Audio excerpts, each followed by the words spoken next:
My name is Kelly and I am 34 years old. For 11 years, I believed in my marriage with everything I had. I thought I knew Derek completely, every habit, every dream, every flaw. But there was one afternoon in a marriage counselor's office when my husband opened his mouth and spoke words that shattered everything I thought I understood. What he said in front of that therapist crushed me. But what I did not expect was that his own past would come looking for him. Before we dive into this story, I would love to know where you are watching from today. Drop your location in the comments below. And if you have ever sat across from someone you loved and realized they were a complete stranger, please hit that like button and subscribe to this channel. This story might feel very familiar to you. I still remember the exact moment I first saw Derek. It was 13 years ago at a pharmaceutical industry conference in Chicago. I had just turned 21, fresh out of college, with my marketing degree still warm in my hands, working as an intern and feeling completely out of place among all those polished professionals in their expensive suits and confident handshakes. The conference was held in one of those massive downtown hotels, with crystal chandeliers and carpets so thick your feet sank into it with every step. I was standing at the coffee station in the back of the main hall, trying desperately to figure out which of the identical silver carafes contained regular coffee and which was decaf. I must have been standing there for a solid 2 minutes, paralyzed by indecision, when I heard a voice behind me.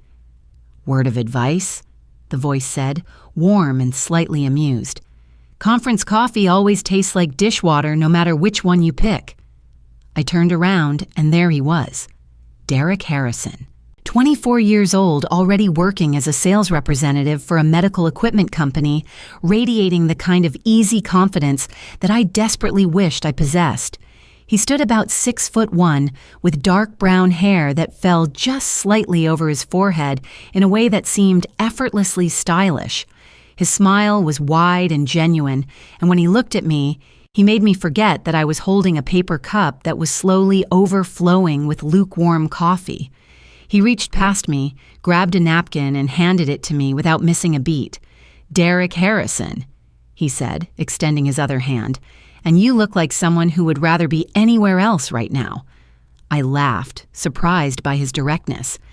"Kelly Mitchell," I replied, shaking his hand while simultaneously trying to mop up the mess I had made. "And you are not wrong about that." We ended up talking for 3 hours straight. We found a quiet corner away from the main conference hall and sat on a leather bench near a window overlooking the Chicago skyline. Derek asked me about my internship, about what I had studied, about where I saw myself in 5 years. But it was not the polished networking style of questioning that I had encountered from other conference attendees. He genuinely seemed interested. He leaned in when I talked. He asked follow-up questions that showed he was actually listening. He remembered details. By the time the afternoon sessions were about to begin, I realized I had missed an entire panel discussion that I had specifically planned to attend, but I did not care. Something about talking to Derek made me feel seen in a way I had never experienced before. We exchanged phone numbers before parting ways. He called me the very next evening, and we talked until 2 in the morning, our conversation flowing so naturally that I lost track of time completely.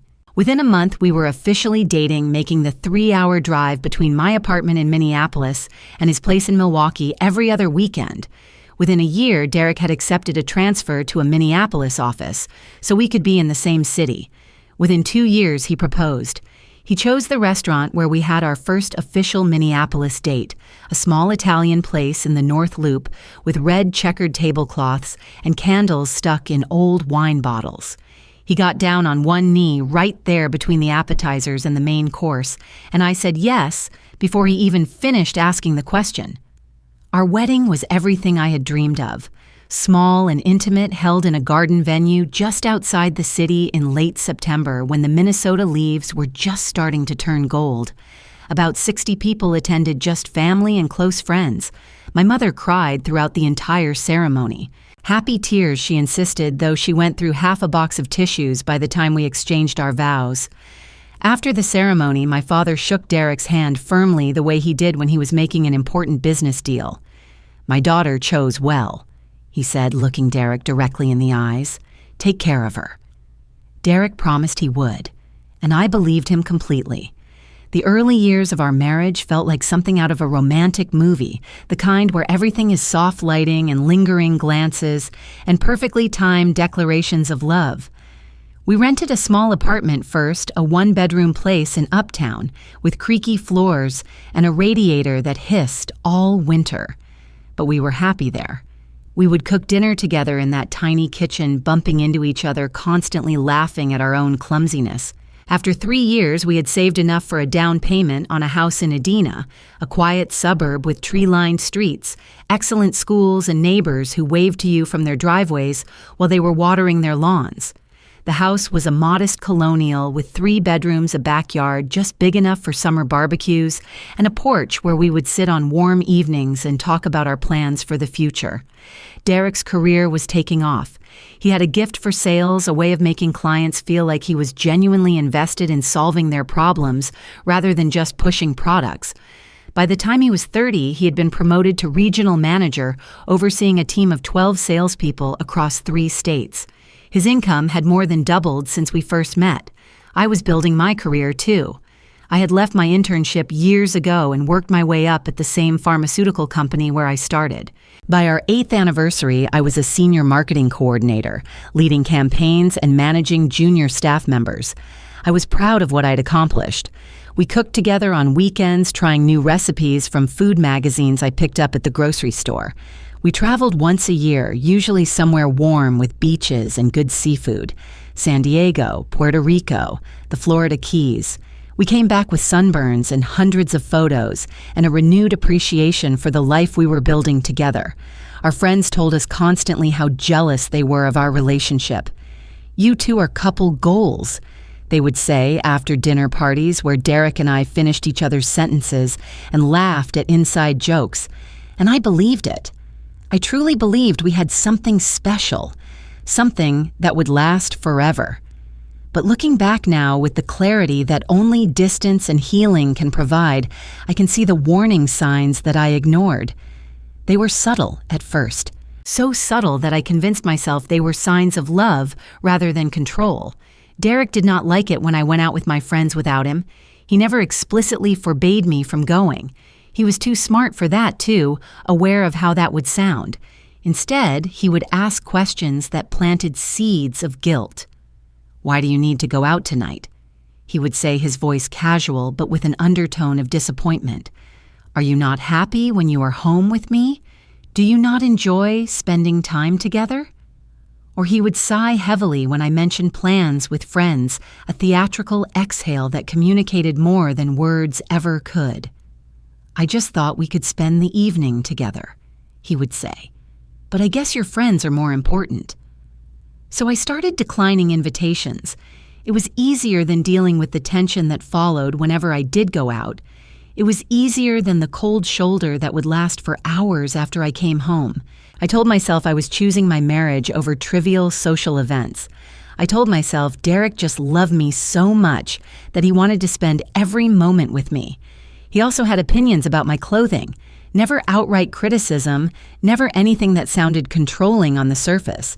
Just gentle suggestions framed as helpful observations. "Are you sure you want to wear that dress?" he would ask, looking me up and down with a slight frown.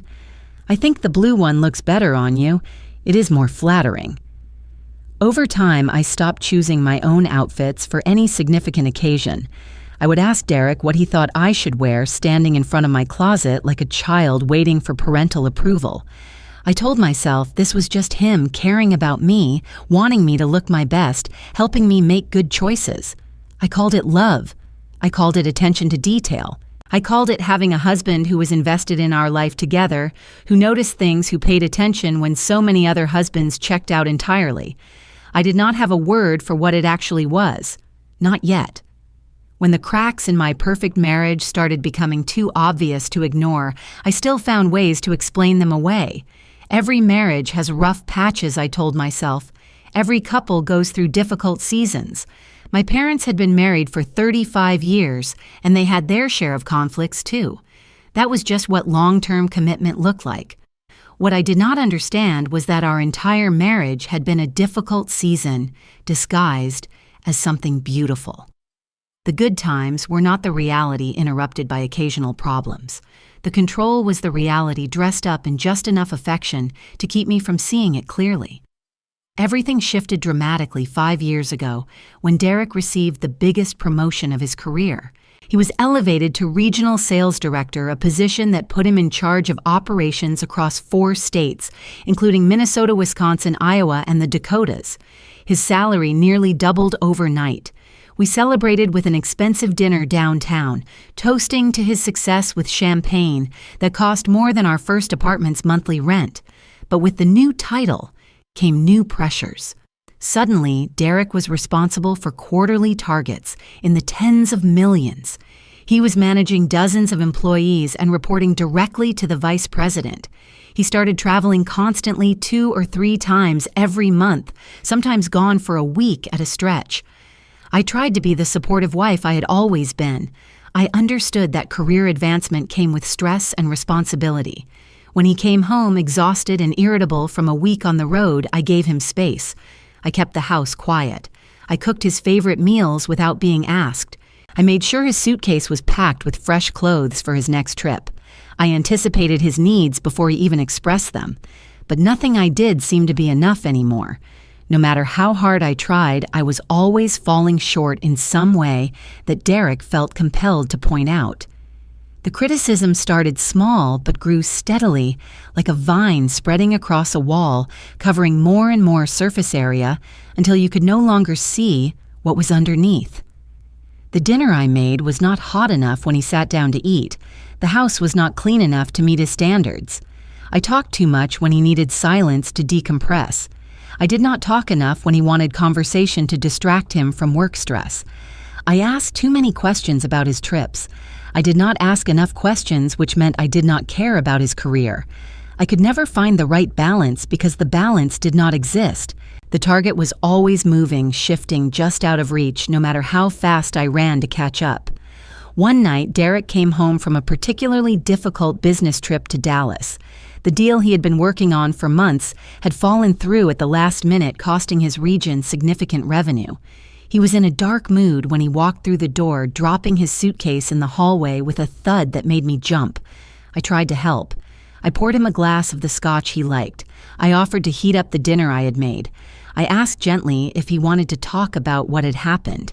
He looked at me with an expression I had never seen before, cold, dismissive, like I was an annoying child asking stupid questions about adult matters. "You would not understand," he said, his voice flat and hard. "Your job is just sitting at a desk writing emails all day. You have no idea what real pressure feels like. You have never had to be responsible for anything important." I had been at my company for 10 years by that point. I had contributed to marketing campaigns that generated millions in revenue. I had managed teams through product launches and crisis communications.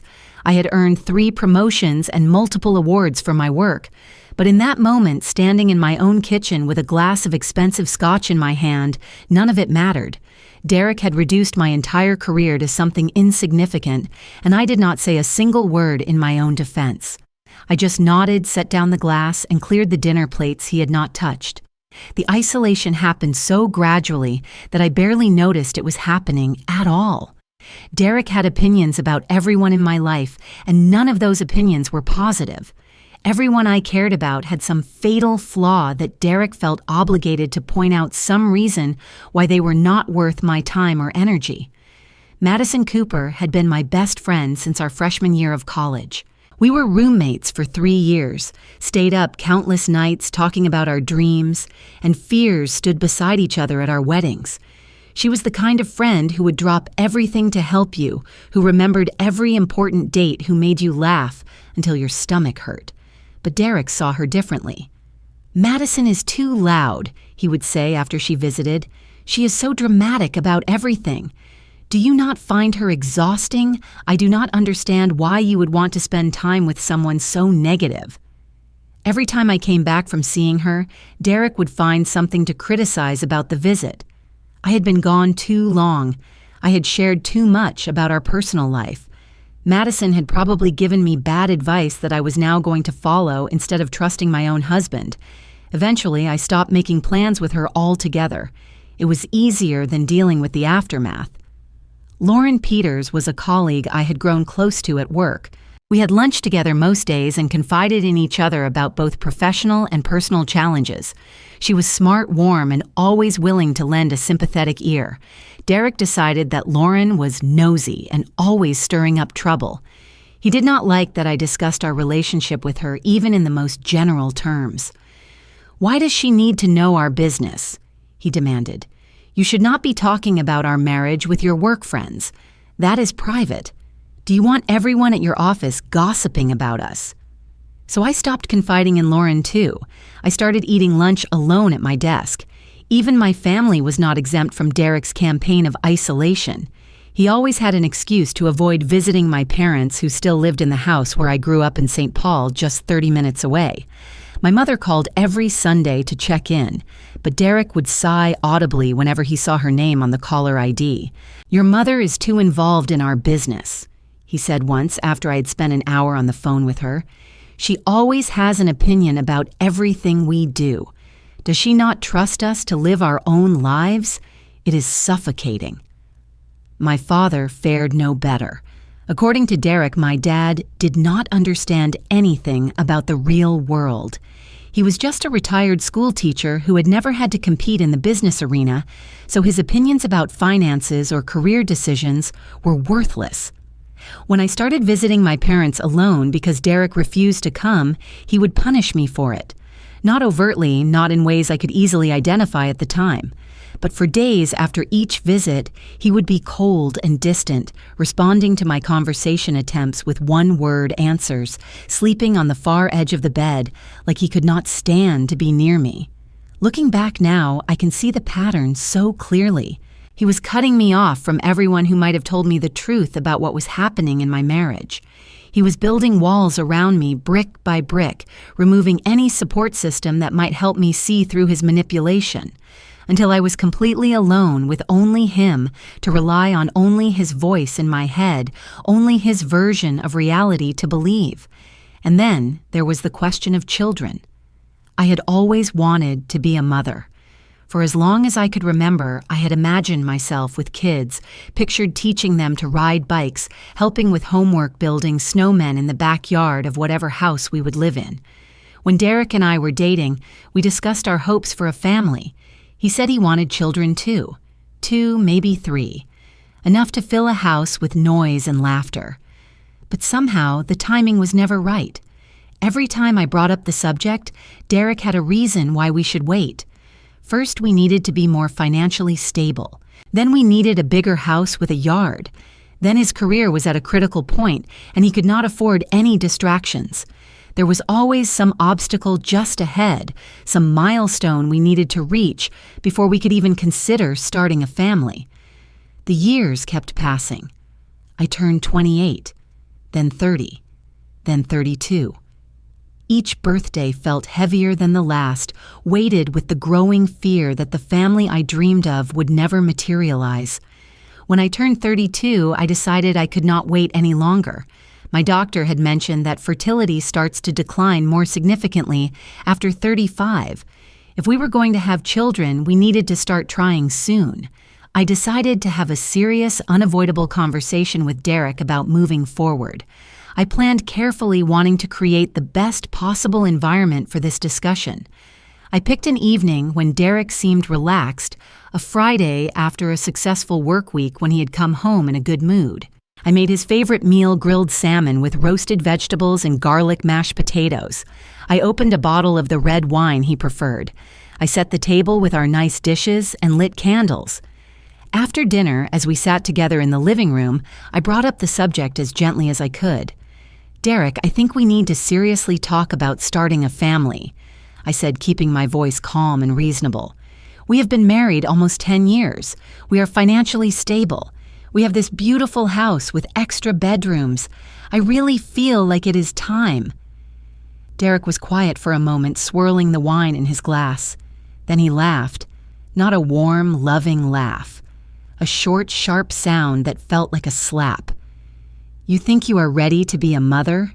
he said, raising an eyebrow. "Kelly, you cannot even keep a houseplant alive for 2 months. What makes you think you could handle a child?" I remember the exact feeling that washed over me, like someone had reached into my chest and physically squeezed all the air out of my lungs. I had bought a small potted fern a few months earlier to brighten up the kitchen windowsill. It had died because I had been swamped with a major project at work and forgotten to water it for too long. A simple mistake, a common one. But Derek had stored away that failure, waiting for the perfect moment to weaponize it.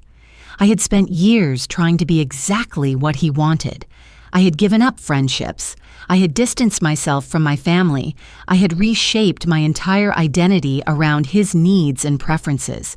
And he was measuring my worth as a potential mother against a dead houseplant.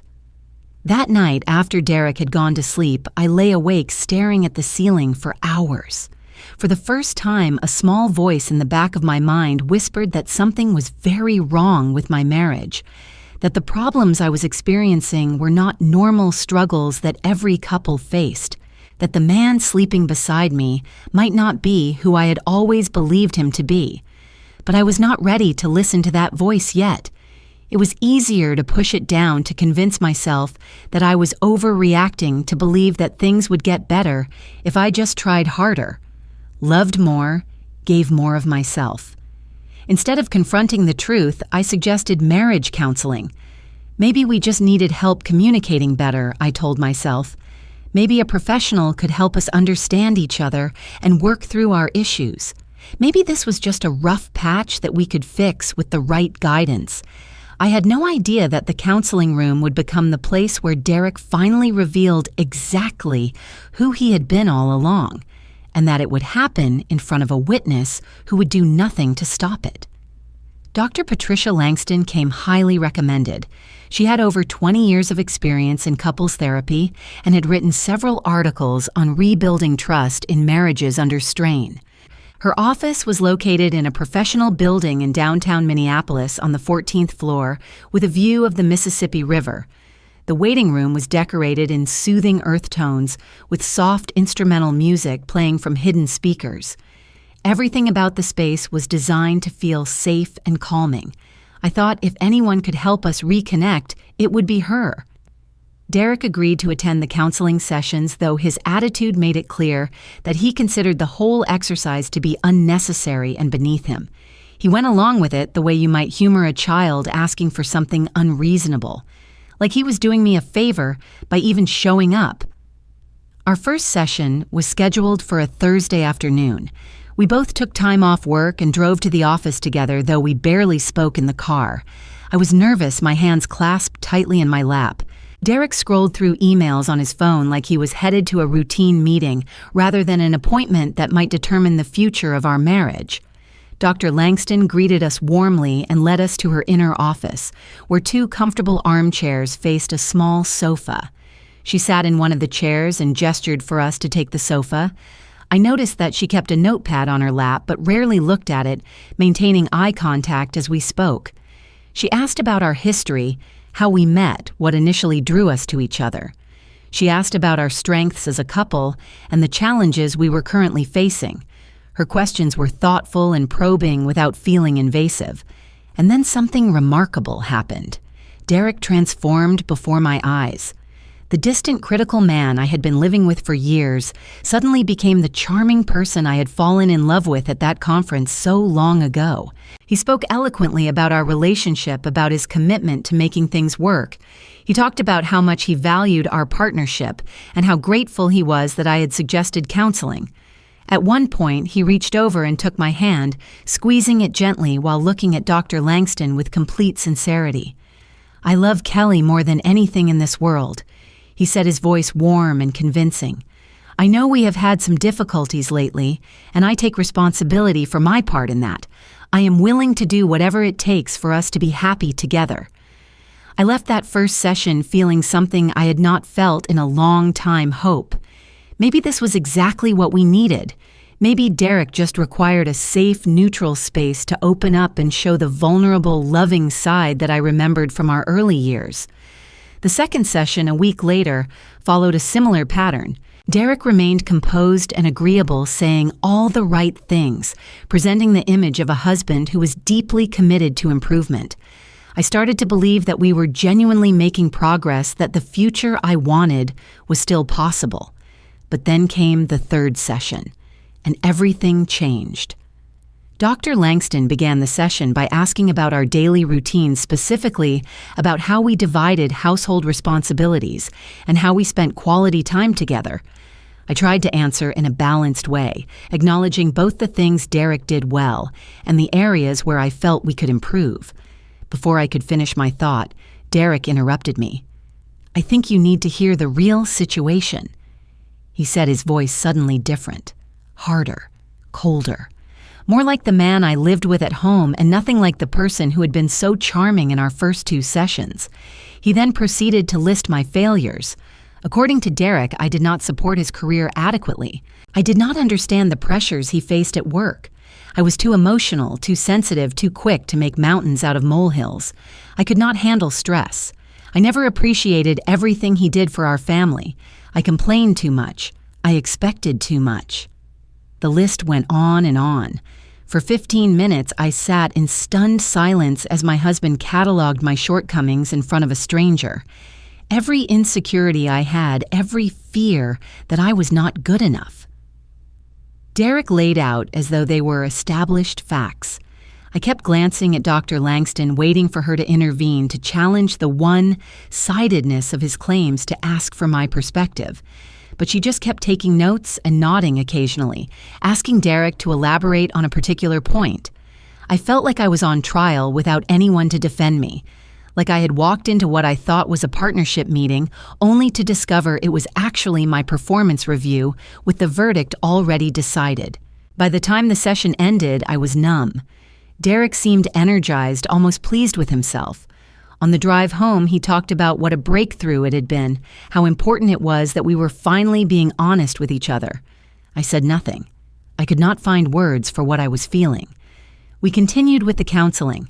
I kept hoping things would shift, that Dr. Langston would eventually see what was really happening, that Derek would return to being the reasonable person he had been in those first 2 sessions. But each week brought more of the same. Derek controlled the narrative, painted himself as the patient, suffering husband dealing with a difficult wife. And I sat there too stunned and broken to fight back. Then came the 6th session, the one that destroyed the last remaining pieces of my belief in my marriage. Dr. Langston started by bringing up a topic I had mentioned in our 4th session, the issue of starting a family. She asked Derek directly what his thoughts were on having children with me. Derek did not answer right away. He sat back in his chair, his expression thoughtful, as if he was carefully considering how to phrase his response. The pause stretched out for what felt like an eternity. When he finally spoke, his voice was calm and measured, like he was reading a weather report or discussing quarterly sales figures. To be completely honest, Dr. Langston, I do not believe Kelly would make a good mother. The words hung in the air. I felt my heart stop beating. She is too emotionally unstable. Derek continued still in that terrifyingly calm voice. She cannot handle stress. She falls apart over the smallest challenges. I have given this a great deal of thought over the years, and I have come to believe that it would be genuinely irresponsible for us to bring a child into the world. I could not breathe. The room felt like it was spinning around me. I gripped the arm of the sofa so tightly my knuckles turned white. But Derek was not finished. "And honestly," he said, glancing at me briefly before returning his attention to the therapist, "I have been considering divorce. I think I deserve to be happier than I have been in this marriage. I feel like I have sacrificed so much for us, given so much of myself, and I have received virtually nothing in return. I am starting to think that staying together might not be in my best interest." The words hit me like physical blows, one after another, emotionally unstable, irresponsible, deserve to be happier, nothing in return, 11 years. 11 years I had given to this man, 11 years of trying to be exactly what he wanted. of giving up friendships that mattered to me, of distancing myself from family who loved me, of reshaping my entire identity around his needs and preferences, of walking on eggshells and adjusting my behavior and trying desperately to hit a target that was always moving. And this was how he saw me. This was what he thought I was worth. After everything I had sacrificed, he sat in a therapist's office and announced that he might be better off without me. I looked at Derek, at this man I had loved for 13 years, married for 11. He met my gaze without flinching, his expression calm and almost curious, like he was observing my reaction the way a scientist might watch a lab experiment. There was no guilt in his eyes, no remorse, nothing that suggested he understood the devastation his words had caused. Dr. Langston was saying something. I heard her voice but could not process the words. My ears were ringing. My vision was blurring with tears I was fighting to hold back. I stood up abruptly, grabbed my purse from the floor beside the sofa, and walked out of the office. I heard Derek call my name, heard the surprise in his voice. He had not expected me to leave. He thought I would sit there and take it the way I had been sitting and taking his criticism for years. But something had broken inside me, something that could not be put back together with more therapy or more trying or more sacrifice. I made it to my car before the tears came. I sat in the parking garage for over an hour, crying so hard I could barely breathe, my whole body shaking with the force of it. Every word Derek had said kept replaying in my mind, emotionally unstable, irresponsible, nothing in return. Eventually, the tears ran dry. I drove home on autopilot, not remembering the route, not aware of the traffic around me. When I pulled into our driveway, I sat in the car for another 30 minutes, staring at the house I had thought was my haven, the house where I had imagined raising children, the house that now felt like a prison. Derek came home a couple of hours later. I had moved from the car to the living room, sitting in the darkness without bothering to turn on any lights. He walked in and switched on the lamp like nothing had happened. "What do you want for dinner?" he asked casually. I was thinking we could order Thai. He turned on the television and started commenting on the news, something about stocks or politics, or something equally irrelevant to the bomb he had just detonated in my life. I watched him and felt like I was seeing him clearly for the very first time. The mask he wore in public, the charming man everyone admired, had slipped completely. Underneath was someone cold and calculating, someone who could shatter his wife's heart and then ask about dinner plans without missing a beat. I did not know what to do with this new knowledge. I was not ready to make decisions or take action, but I knew with absolute certainty that everything had changed. My marriage was not what I thought it was. My husband was not who I thought he was, and I could not pretend otherwise any longer. The weeks following that devastating 6th counseling session were the darkest period of my entire life. I moved through my days in a fog, going through the motions of normal existence without actually being present for any of it. I drove to work in the morning, sat at my desk, answered emails, attended meetings. But my mind was somewhere else, entirely replaying Derek's words on an endless loop, trying to make sense of how I had ended up here. At home, Derek and I existed like ghosts, sharing the same haunted house. We rarely spoke beyond basic logistics, which room each of us would be in, who was using the bathroom, what time we would be home. We slept in the same bed but stayed on opposite edges, a vast emotional distance between us that no amount of physical proximity could bridge. I noticed something strange during this time. Whenever Derek left for his business trips, I felt lighter. The constant tension in my shoulders would ease slightly. My breathing would come a little deeper. I could move through the house without feeling like I was tiptoeing across a minefield, never knowing which step might trigger an explosion. His absence brought me relief instead of loneliness. That realization was terrifying in its implications. What did it mean that I was happier when my husband was not around? What did it say about my marriage that I counted the days until his next departure? The nightmares started around this time. Nearly every night I found myself trapped in the same terrible dream. I was in a room without doors or windows, surrounded by blank walls that seemed to close in whenever I tried to find an exit. Derek's voice echoed from everywhere, at once coming from above and below and behind me simultaneously. "You are not good enough," his voice would say. "You will never be good enough. No one else would ever want you. You should be grateful I stayed as long as I did." I would wake up drenched in sweat, my heart pounding so hard I could feel it in my throat. I would lie there in the darkness, staring at the ceiling, too afraid to go back to sleep and too exhausted to stay awake. Some nights I did not sleep at all. I was falling apart, and the worst part was that I had no one to talk to about it. Derek had made sure of that over the years. One by one, he had eliminated everyone who might have offered me support or perspective. I was completely alone with my pain, exactly as he had engineered things to be. Then unexpectedly, Madison called. I had not spoken to her in almost 3 years, not since Derek's constant criticism of our friendship had finally worn me down enough to stop returning her calls. She had tried to stay in touch for a while, sending texts and emails that I responded to with increasingly brief replies, until eventually I stopped responding altogether. I had told myself I was too busy, that our friendship had simply run its course, that growing apart was natural when people's lives went in different directions. But Madison had not forgotten me. "I ran into someone from your company at a conference last week," she said when I answered the phone, surprised to see her name on my screen. "She mentioned that you have seemed really off lately, that you have lost weight and you look exhausted, and you have been keeping to yourself. I know it has been forever since we talked, but I could not stop thinking about it. I needed to check on you."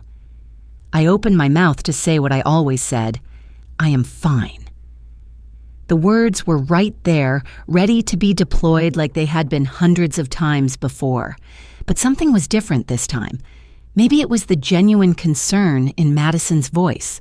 Maybe it was the fact that hearing from her reminded me of who I used to be before Derek, before I had shrunk myself down to fit into the tiny box he had constructed for me. Maybe I was just so tired of pretending that I could not maintain the facade for one more second. Whatever the reason, instead of saying I was fine, I started crying, and I could not stop. I cried for 20 minutes straight while Madison stayed on the line. She did not try to fix anything or offer solutions or tell me it would be okay. She just listened, making small sounds occasionally to let me know she was still there, still paying attention, still caring about what I was going through. When I finally ran out of tears, my voice hoarse and my face swollen, I said, "I think I need help. I think something is really wrong."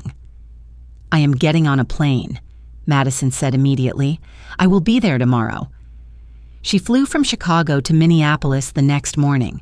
I was not even sure she would actually come until I opened my front door and saw her standing there with a small suitcase and the same warm smile I remembered from our college days. "I am here," she said simply. "Whatever you need, I am here." Derek was away on a business trip that week, which meant Madison and I had the house to ourselves. Over the next 7 days, I told her everything.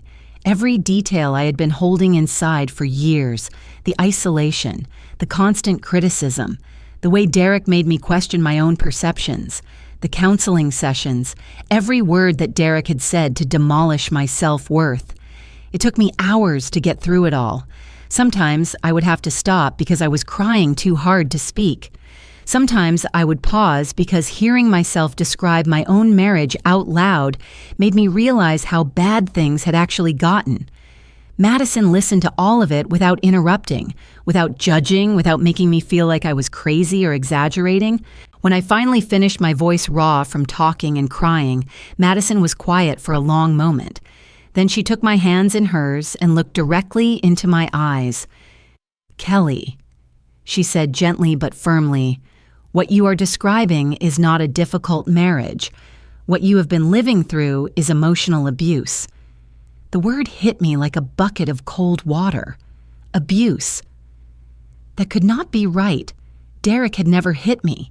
He had never threatened me physically. He did not scream at me or throw things. How could it be abuse? But Madison explained.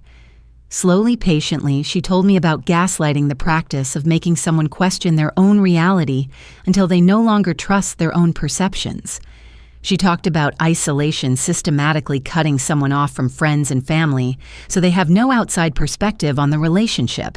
She explained coercive control, using criticism, guilt, and emotional manipulation to dominate another person's life. Every example she gave matched my experience exactly. The way Derek questioned my friendships until I stopped having them.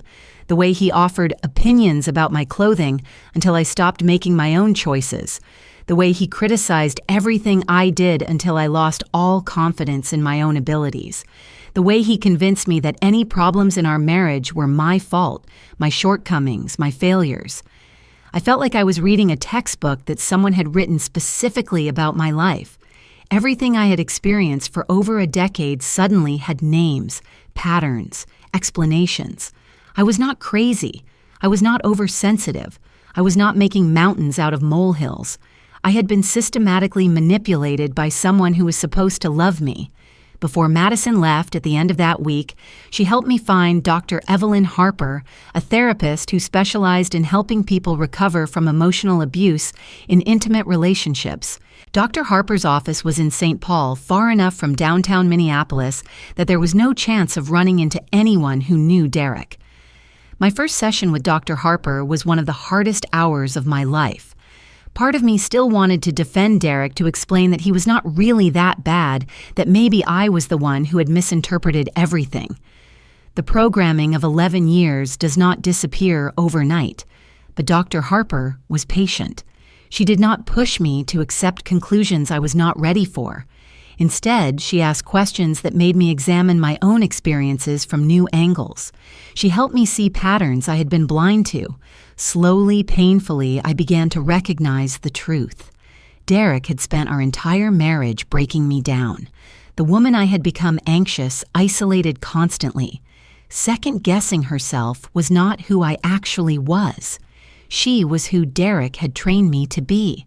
The confident, vibrant person I had been before I met him was still inside me somewhere, buried under years of manipulation. And with help, I could find her again. I started keeping a journal, as Dr. Harper suggested. Every day I wrote down things Derek said and did. Every criticism, every dismissive comment, every subtle put-down. When I read back over the entries after just a few weeks, the pattern was undeniable. The manipulation was constant, woven into the fabric of our daily life so thoroughly that I had stopped recognizing it as abnormal. For the first time in longer than I could remember, I started making plans for my future. Not our future. My future. I opened a savings account at a different bank from the one Derek and I used jointly. I started quietly transferring a portion of each paycheck into it, building a financial cushion that Derek knew nothing about.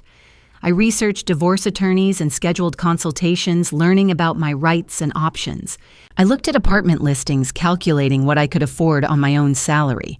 I was not ready to confront Derek yet. I needed more time to prepare, more resources in place, more emotional strength to withstand what I knew would be a difficult battle. Derek did not lose gracefully. He did not let go of things he considered his. And I had no illusions about how he would react when I tried to leave. But for the first time in my marriage, I was making decisions based on what I needed, rather than what would keep Derek satisfied. I was planning for a life that I controlled, where my choices were my own, where no one else got to decide what I wore, or who I spent time with, or whether I was worthy of love. It felt like waking up from a very long, very dark dream. What I did not know as I quietly prepared my escape was that Derek's own past was already moving toward him.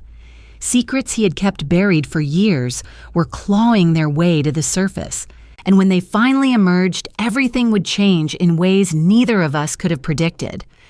The phone call that changed everything came on an ordinary Tuesday evening in late October. Derek was away on another business trip, this time to Denver, scheduled to be gone for 5 days. I was sitting on the couch in the living room reading a novel that Madison had recommended, enjoying the rare peace that his absence provided. My phone rang just after 8 o'clock. The number on the screen was unfamiliar, a Denver area code that I did not recognize. Normally, I would have let it go to voicemail, assuming it was a sales call or a wrong number, but something made me answer. "Hello," I said. There was a pause on the other end of the line. Then a woman's voice, hesitant and slightly trembling, asked, "Is this the residence of Derek Harrison?" I confirmed that it was, though technically she had reached my cell phone rather than our home line. Another pause, longer this time. I could hear the woman breathing, working up the courage to say whatever she had called to say. Finally, she spoke. "My name is Samantha Reeves, and I am Derek's ex-wife." The room tilted around me. I gripped the arm of the couch to steady myself, suddenly dizzy. "That is not possible," I heard myself say. "Derek told me he had never been married before. He said I was his first wife." "I know what he told you," Samantha said, her voice gaining strength. "He is very good at telling people what they want to hear, but I was married to Derek for 3 years before he married you, and there are things you need to know about the man you are living with." My mind was racing, trying to process this information, trying to find some way that it could be a mistake or a misunderstanding. Maybe this woman had the wrong Derek Harrison. Maybe she was confused. Maybe this was some kind of scam. But even as I searched for alternative explanations, a part of me knew. A part of me had always known that Derek was hiding something, that his carefully constructed facade was covering something darker underneath. Samantha asked if we could meet in person. She said there were things she needed to tell me, face-to-face things that would be too difficult to explain over the phone. She was going to be in Minneapolis in 2 days for a work conference and could meet me then. She gave me the address of a coffee shop in a neighborhood far from where Derek and I lived, in an area where neither of us was likely to be recognized. She said she would be there at 2 o'clock in the afternoon. Then she hung up, leaving me alone with the ruins of everything I thought I knew. I did not sleep at all that night. I lay in bed with my eyes wide open, staring at the ceiling, turning the conversation over and over in my mind. An ex-wife. Derek had an entire marriage that he had hidden from me, a whole chapter of his life that he had erased. What else had he lied about? 2 days later, I arrived at the coffee shop 15 minutes early. It was a small, independent place with exposed brick walls and mismatched furniture, the kind of cozy spot where people came to work on laptops or meet friends for long conversations. I chose a corner booth where I could see the door and ordered a tea that I had no intention of drinking. At exactly 2 o'clock, a woman walked in and scanned the room. She was about 40 years old, with shoulder-length blonde hair and delicate features that might have been beautiful if they were not so drawn with exhaustion. She wore a professional gray suit that suggested she had come directly from her conference. When her eyes found mine, she walked over without hesitation. "Kelly?" she asked. I nodded. "Thank you for coming," she said, sliding into the booth across from me. "I know this must be incredibly confusing and strange. I spent a long time debating whether to contact you at all, but in the end, I could not stay silent." Samantha ordered a black coffee and then began to tell her story. She met Derek 17 years ago in Denver, where they both grew up. They were just 20 years old, both working entry-level jobs and full of dreams about the future. Derek was magnetic back then, charming and confident and full of plans. He made Samantha feel like the center of his universe. They got married after dating for less than a year. Her parents thought they were moving too fast, but Samantha was certain she had found her soulmate. Derek was everything she had ever wanted in a partner. At first, the marriage was wonderful. Derek was attentive and loving. He planned surprise dates and brought her flowers for no reason. He talked constantly about their future, the house they would buy, the children, they would have, the life they would build together. Then gradually, things started to change. Derek began to question her friendships. He found fault with everyone she cared about, always pointing out their flaws, always suggesting that Samantha could do better than to spend time with such problematic people. One by one, her friends drifted away as Samantha chose peace at home over maintaining outside relationships. He had opinions about everything she did: her clothing, her hair, her makeup, her cooking, her housekeeping, her career choices. At first, his suggestions seemed helpful, But over time, they became criticisms, and the criticisms became constant. Nothing Samantha did was ever good enough. He isolated her from her family, too. Her parents were too controlling. Her sister was jealous of their relationship. Eventually, Samantha saw her own relatives only on major holidays, and even then, Derek would find ways to cut those visits short. I listened to Samantha describe her marriage, and I felt chills running up and down my spine. She could have been reading directly from my own diary. Every detail she described matched my experience exactly. The charm that masked control, the suggestions that became demands, the isolation that made you dependent on the very person who was hurting you. After about 2 years, Samantha continued, her voice dropping lower, I started to see who Derek really was. The mask would slip sometimes. He would say cruel things and then deny he had ever said them. He would twist my words until I was not sure what I had actually said. I started to feel like I was going crazy. Gaslighting. The word Dr. Harper had taught me floated through my mind. And then, Samantha said, taking a deep breath, I found out he was having an affair. Derek had been sleeping with a coworker for almost a year. Samantha discovered the evidence, accidentally credit card receipts for hotels and restaurants that Derek had forgotten to hide. When she confronted him, he did not even try to deny it. Instead, he blamed her. If you were a better wife, he had told her, I would not need to look elsewhere. If you were more attentive, more attractive, more understanding, I would not have had to find comfort with someone else. This is your fault. Samantha filed for divorce the next week, but escaping Derek was not that simple. He hired expensive lawyers and dragged out the proceedings for over 18 months.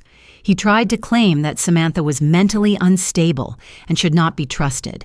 He spread lies about her to their mutual friends. He made her life a living nightmare, punishing her for daring to leave him.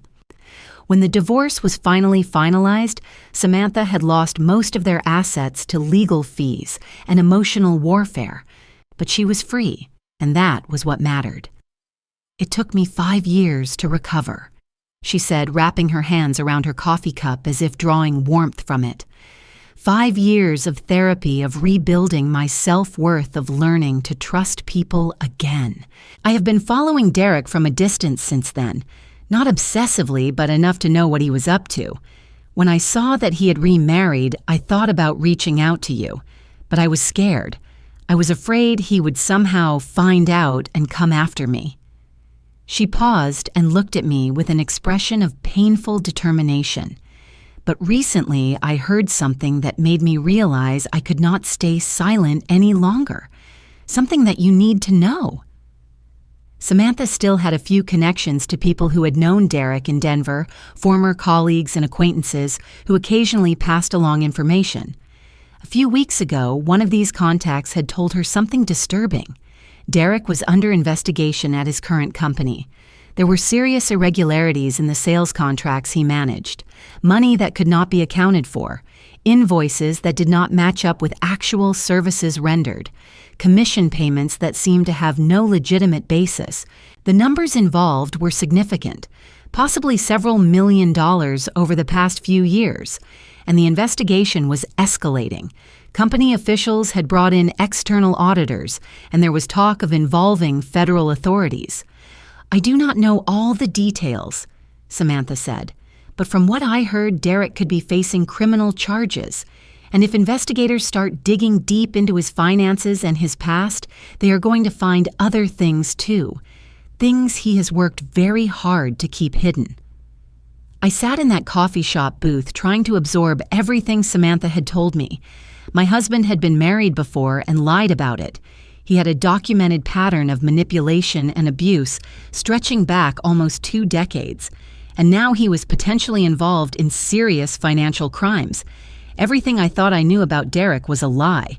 Every story he had told me about his past, every assurance that I was his first and only love, every claim that he was a man of integrity and honesty, all of it was fabricated.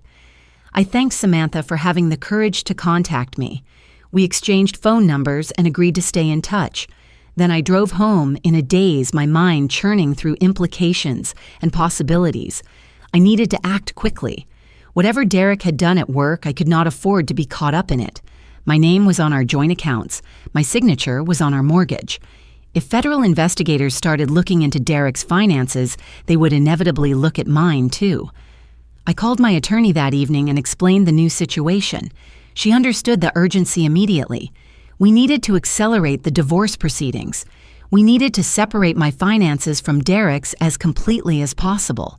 We needed documentation showing that I had no involvement in or knowledge of whatever he had been doing. The storm that had been building on the horizon was about to arrive, and I needed to make sure I was not standing in its path when it hit. The day after meeting with Samantha, I took action.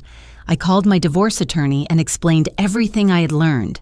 She listened carefully, asked several clarifying questions, and then spoke with the kind of urgent calm that professionals use when situations have become serious.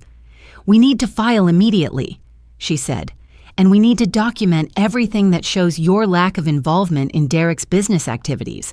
Given what you have told me, this is no longer just a divorce. This is about protecting you legally." We filed the divorce papers that same week, citing irreconcilable differences. I also scheduled a meeting with a criminal defense attorney, not because I had done anything wrong, but because I needed to understand my exposure. He reviewed my financial records and confirmed that as long as I could demonstrate I had no knowledge of Derek's activities, I should be safe. But he advised me to be prepared to cooperate fully if investigators came calling. I spent the next several days gathering every document I could find: tax returns from our years of marriage, bank statements from our joint accounts, credit card bills, anything that might be relevant if someone started asking questions. I made copies of everything and stored them in a safe deposit box at a bank Derek did not even know existed. Then I waited. Derek returned from his Denver trip looking more stressed than I had ever seen him. Usually he came home from business travel tired but energized, ready to talk about the deals he had closed and the clients he had impressed. This time he barely acknowledged me when he walked through the door. He dropped his suitcase in the hallway without even rolling it to the closet and went straight to his home office. I heard him on the phone for hours that night. His voice was muffled through the closed door, but I could hear the tension in his tone. Defensive. Worried. At one point, I thought I heard him say something about lawyers, but I could not be certain. The next morning, I looked out the kitchen window and saw something that made my blood run cold. Derek was in the backyard standing next to the fire pit we used for summer cookouts. But it was late October, nowhere near cookout season. And what he was feeding into the flames was not hot dogs or marshmallows. It was paper. Stacks of documents that he was destroying methodically, one handful at a time. He worked quickly, glancing around occasionally as if worried about being observed. Every few minutes he would stir the ashes with a metal poker to make sure everything was thoroughly burned. I watched from behind the curtain, careful not to let him see me. Whatever Derek was destroying, it was clearly evidence of something he desperately wanted to hide. The investigation Samantha had mentioned must be more serious than I had realized, and Derek was starting to panic. He came back inside smelling of smoke and ash. I did not mention what I had seen. I was gathering information, building my understanding of the situation, preparing for whatever came next. The less Derek knew about my awareness, the better. 5 days later, 2 men in dark suits knocked on our front door. I answered and found myself looking at 2 serious-faced professionals who introduced themselves as internal investigators from Derek's company. They showed identification and asked if they could come inside to ask a few questions. Derek appeared behind me almost immediately, his face noticeably paler than usual. "What is this about?" he asked, his voice carefully controlled. "Just a routine matter," one of the investigators said, though his tone suggested it was anything but routine. "We are conducting a review of certain financial transactions in your region. We need to ask you and your wife some questions." We sat in the living room, Derek and I on the couch, the 2 investigators in armchairs facing us. They asked Derek several questions about specific contracts and expense reports. I noticed that he was sweating, though the house was cool. His answers were careful, almost too careful, full of qualifications and caveats. Then they turned to me. "Mrs. Harrison, are you involved in any way with your husband's business activities?" I told them the truth. Derek had always handled all financial matters in our marriage. I did not have access to his personal accounts. I did not know the details of his work contracts or how he managed his expense reports. I had trusted him to handle everything related to his job. They asked about our household finances.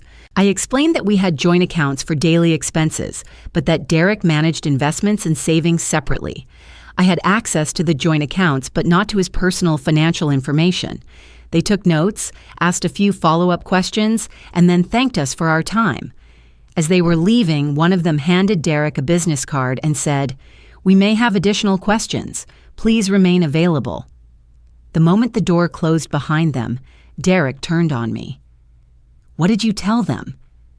His voice was sharp, almost a hiss. His carefully maintained composure had cracked entirely. "Were you trying to help them build a case against me? Are you working with them somehow?" Something shifted inside me at that moment. Maybe it was the months of therapy helping me see things clearly. Maybe it was the conversation with Samantha giving me context for who Derek really was. Maybe it was simply that I had finally had enough of being blamed for things that were not my fault. I looked directly into his eyes and said, "I told them the truth, something you do not seem familiar with." Derek stared at me like he was seeing a stranger. For 11 years, I had been compliant, agreeable, careful never to provoke him or challenge him directly. I had learned to make myself small to avoid conflict, to accept whatever he said without argument. And now I was standing in our living room, refusing to cower, refusing to accept blame for his problems. For the first time in all the years I had known him, I saw genuine fear in Derek's eyes. Not fear of the investigators or the potential consequences he faced at work. Fear of me. Fear of this new version of his wife who no longer played by the rules he had established. He did not know what to do with this version of Kelly, and that gave me a power I had never possessed before. 2 weeks later, Derek was officially terminated from his position. The company announced that he had been let go for violation of company policies, the corporate euphemism for something more serious. Within days, the local business press had the full story. Derek Harrison, former regional sales director, was accused of embezzling over $2 million over a 3-year period through a scheme involving fraudulent contracts and falsified expense reports. The case was being referred to federal prosecutors for criminal investigation. The divorce papers I had filed weeks earlier were processed quickly after that. Derek no longer had the resources or the focus to fight a prolonged legal battle. His expensive lawyers withdrew from representation when it became clear he could not pay their fees. The settlement was straightforward. I kept my retirement accounts, my personal assets, and half of the equity in our house. Everything I had brought into the marriage or earned myself remained mine. But the revelations about Derek did not stop with the embezzlement charges.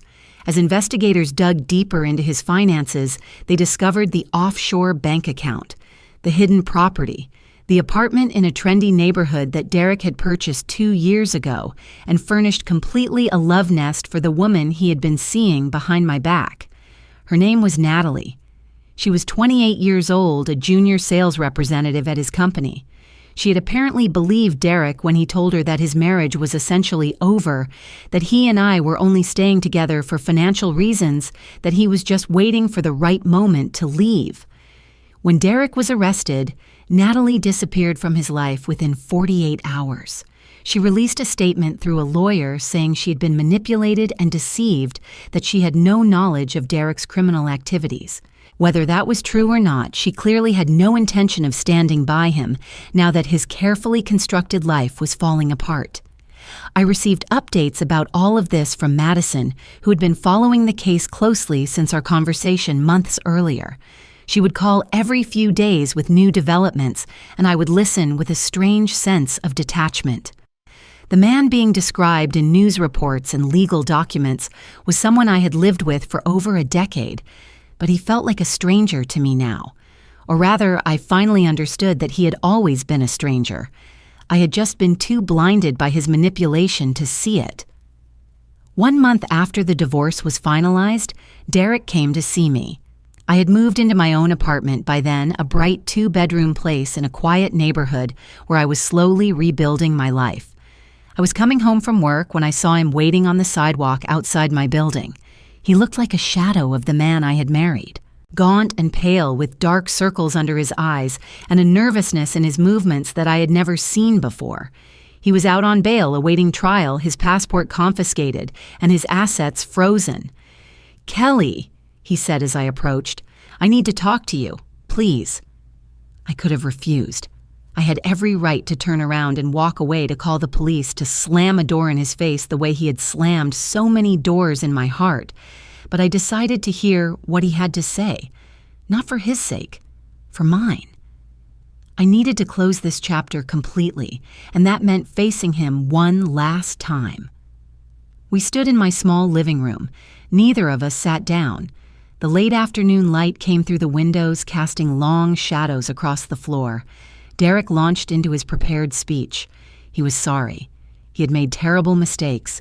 He had not realized what he was doing to our marriage to me. He loved me. He had always loved me. He was asking for another chance, a chance to prove that he could be the man I deserved. I let him finish without interrupting. When he finally stopped talking, I took a deep breath and spoke calmly and clearly. "Derek, for 11 years, you made me believe I was not worthy of love. You isolated me from my friends. You turned me against my family. You criticized everything I did until I lost all confidence in myself. You controlled what I wore, where I went, who I spent time with. And in that counselor's office, you told a complete stranger that I was too unstable to be a mother, that you deserved better than me, that you had received nothing from our marriage." I paused, letting the words settle. "And now, when you have lost everything, when your crimes have been exposed and your other woman has abandoned you and you are facing years in prison, now you come to me saying you love me. Now you want another chance." Derek started to respond, but I held up my hand. "I do not need your apology. I do not need your love. I do not need anything from you at all. For the first time in over a decade, I truly believe that. You took so much from me, Derek. Years of my life, my confidence, my friendships, my relationship with my family, my belief in myself, but you could not take who I actually am. I found her again, and she is stronger than you ever allowed her to be." I walked to my apartment door and opened it. "I hope you find whatever peace you are looking for," I said. "I genuinely mean that, but you will not find it here. Not with me. Not ever again." Derek walked out without another word. I closed the door behind him, locked it, and stood there in my apartment. My small, quiet, peaceful apartment that I had chosen for myself, that I was paying for with my own money, that belonged to no one but me. I waited for the tears to come, but they did not. I felt no grief, no regret, no second guessing. I only felt free. 2 years have passed since that conversation with Derek. 2 years of rebuilding, healing, and rediscovering who I actually am beneath all the layers of manipulation and self-doubt that had accumulated over my marriage. I still see Dr. Harper for therapy, though our sessions look very different now. Instead of crisis management and survival strategies, we talk about growth and goals and the future I am creating. She helped me identify the negative beliefs that Derek had planted in my mind and replace them with truths. I am capable. I am worthy. I am enough exactly as I am. Those words seemed impossible to believe at first. After so many years of being told otherwise, accepting my own worth felt like learning a foreign language. But with practice and patience, I have internalized them. They are part of me now. I rebuilt my relationship with my family. I drive to St. Paul nearly every Sunday to have dinner with my parents, something I had almost entirely stopped doing during my marriage. The first time I told my mother the full truth about what had been happening, she wept for over an hour. She kept saying she wished she had known, wished she could have protected me, wished she had pushed harder when I started pulling away. I told her it was not her fault. Derek was an expert at hiding who he really was. He had fooled everyone, including me. But now I was healing, and that was what mattered. My father was quieter about it, processing in his own way. But the next time I visited, he handed me an envelope. Inside was a check for $20,000. "For whatever you need," he said gruffly. "A vacation, an investment, a safety net. It is yours." I tried to refuse, but he would not hear of it. That money is still sitting in my savings account, a reminder that I have people who love me and want to support me. I also joined a support group for survivors of emotional abuse. 12 women and 3 men who meet every Tuesday evening in a community center to share their experiences and support each other through recovery. Hearing their stories so similar to mine in so many ways was transformative. I was not alone. I was not crazy. What had happened to me had a name, and there were others who understood because they had lived through it too. In that group, I started sharing my own story as well. At first, it was terrifying to speak my truth out loud to strangers, but with each telling the experience lost some of its power over me. It became something that had happened to me rather than something that defined me. My career has flourished in ways I never expected. Without Derek's constant criticism echoing in my head, I found the confidence to take risks and pursue opportunities I would have avoided before. I started speaking up more in meetings, volunteering for challenging projects, advocating for my own advancement. 1 year after my divorce was finalized, I was promoted to marketing director, a position that comes with a team of 12 people and a significant increase in responsibility. The irony is not lost on me. Derek used to tell me that my job was insignificant, that I just sat at a desk writing emails all day. Now I am leading a department making strategic decisions, shaping the direction of campaigns that generate millions in revenue. And I am good at it. Better than good. I am thriving. As for Derek, his story reached its inevitable conclusion. After a trial that lasted 3 weeks, he was convicted on 4 counts of federal wire fraud and 2 counts of embezzlement. The judge sentenced him to 4 years in federal prison, to be followed by 3 years of supervised release and full restitution of the funds he had stolen. I heard the news from Madison, who had followed the trial with the determination of someone reading a very satisfying novel. Natalie, the other woman, had testified against him as part of her own plea deal, confirming details about the hidden apartment and some of the financial transactions. Several of his former colleagues had testified as well, describing the elaborate schemes he had constructed to siphon money from company accounts.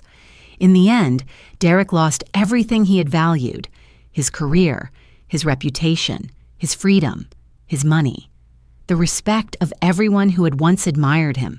The woman he had cheated with abandoned him the moment he became a liability rather than an asset. His own family had distanced themselves, embarrassed by the public scandal. I do not take pleasure in his downfall. There is no joy in watching someone destroy themselves, even someone who hurt you deeply. But I also do not grieve for him. His choices led him to where he is. Every lie he told, every manipulation he executed, every person he exploited, they all contributed to the collapse. The universe did not punish Derek. Derek punished himself by building a life on a foundation of deception. And that is perhaps the most important thing I have learned through all of this. Last week, I was sitting on the balcony of my apartment watching the sun set over Minneapolis. The sky was painted in shades of pink and gold, and the air had that perfect late summer warmth that makes everything feel possible. I had a cup of tea in my hands and know where I needed to be.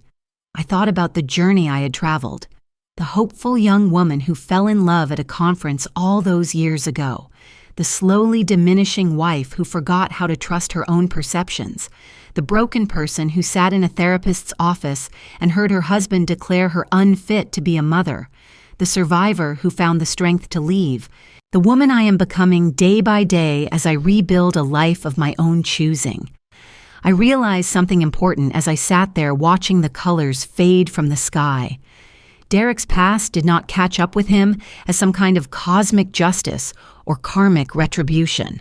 There is no scoreboard in the universe keeping track of wrongs and dispensing punishment.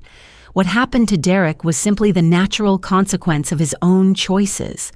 When you build your life on lies, eventually the truth emerges. When you manipulate everyone around you, eventually someone sees through the facade. When you take and take without giving, eventually there is nothing left. Derek's collapse was not fate, it was inevitability. But the more important lesson, the one I will carry with me for the rest of my life, is not about Derek at all. It is about me. I learned that I am stronger than I ever knew.